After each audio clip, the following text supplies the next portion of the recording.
Make sure you guys hit the subscribe button if you guys are enjoying the content that we're throwing up. And make sure you guys hit the like button if you enjoy the video. And yeah, let's begin.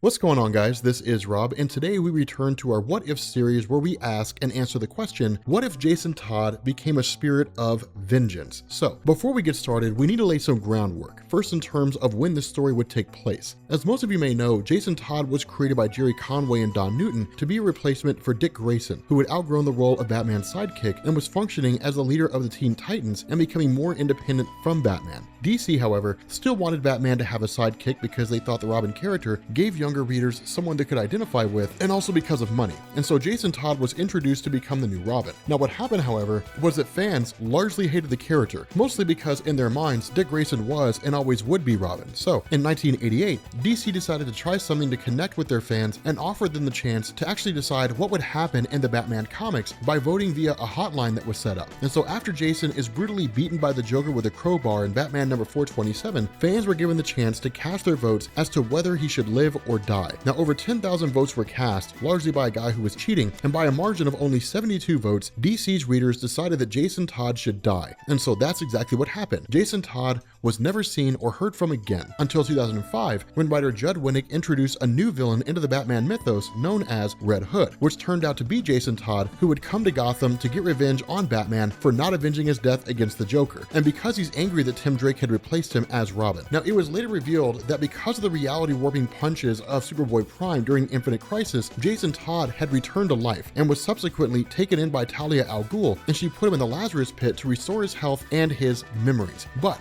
we're going to ignore all that, which really begs the question why we cover it in the first place, and pick up the story shortly after Jason Todd dies. Now in our story, Mephisto, who's one of several versions of the devil in Marvel Comics, has found a way to the DC universe through some portal in the underworld, and when Jason dies, Mephisto claims his soul and brings him to the underworld and holds him there for a number of years. Now while Jason's soul is imprisoned, things unfold in the DC universe just as they had before, and so Batman moves on, does not avenge Jason's death, and takes on Tim Drake as his replacement Robin. And for his years of confinement, Mephisto allows Jason to see this happening as a form of torture. Now eventually, Mephisto comes to Jason with an offer. He'll release him from his confinement, but to do so, he must take on the spirit of vengeance and become a Ghost Rider. Now what does Mephisto get out of this? He gets to see chaos and destruction come to the DC universe at his hand, and this makes him happy because, you know, he's like you guys and me. We love to see comic book universes get destroyed by people. So obviously, Jason agrees to become the Ghost Rider. After all, vengeance is what he's wanted ever since his death. Vengeance against the one who killed him, the one who allowed it to happen, and the one who tried to take his place. And so Jason decides to surveil the Joker and wait until he puts some nefarious plan into place, knowing that in doing so, Batman and Robin would likely arrive on the scene and he can take out all three objects of his wrath at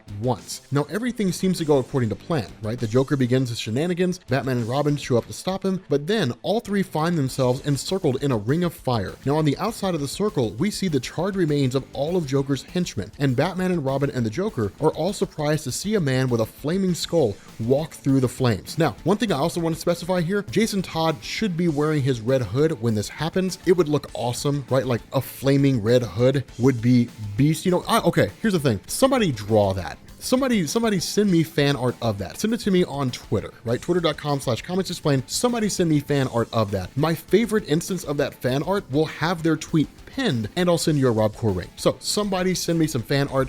I think that would be awesome. Now, while this is all going on, the Joker starts laughing like a crazy person because that's what he is, but Batman is in shock at the sight of his former protege. Jason, he asks once he finally gathers his wits. And then Tim Drake responds, wait, Jason, as in Jason Todd? I thought you said he died. Oh, I did. And I went to hell for years, all because of these two. And I watched the world move on without me, wanting nothing more than to get revenge for what happened to me, and my time is finally here.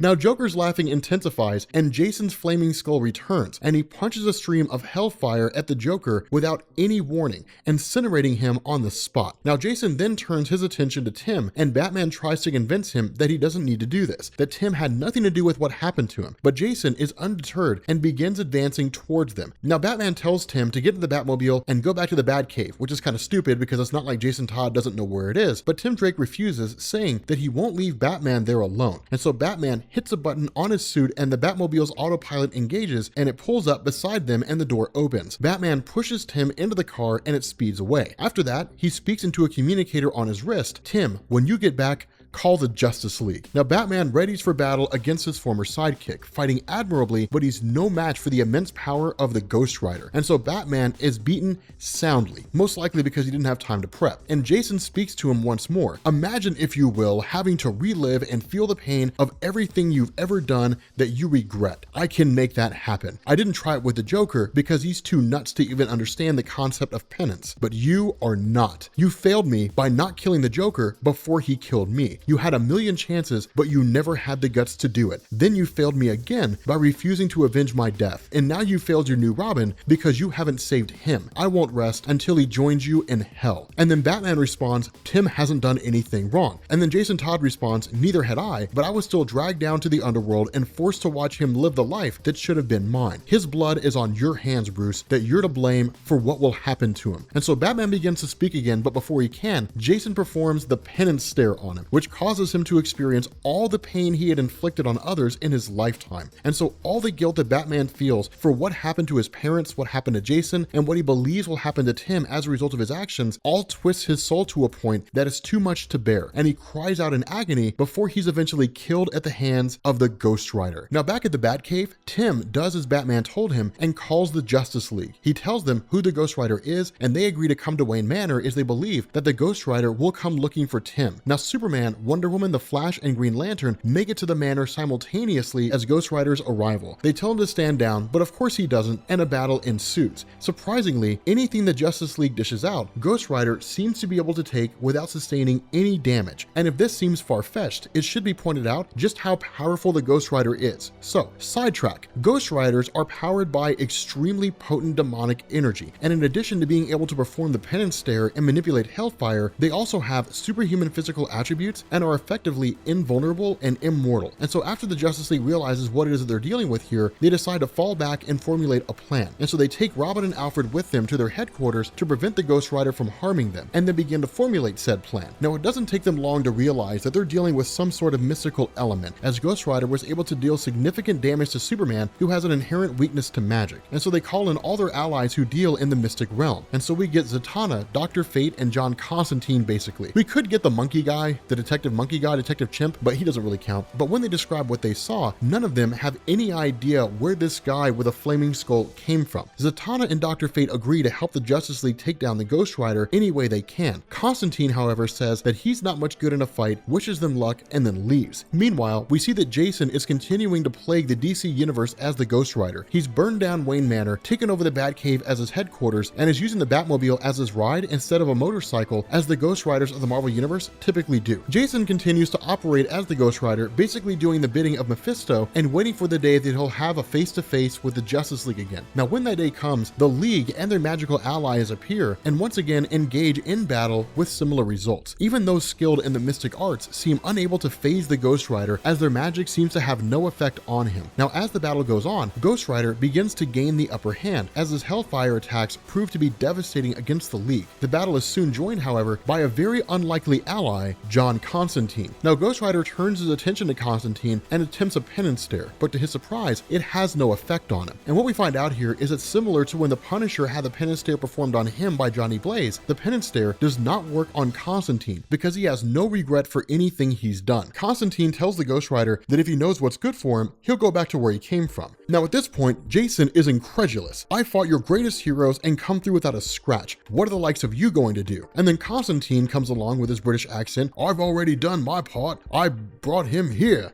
And that's a terrible British accent. And Jason looks around and stares in awe at what he sees.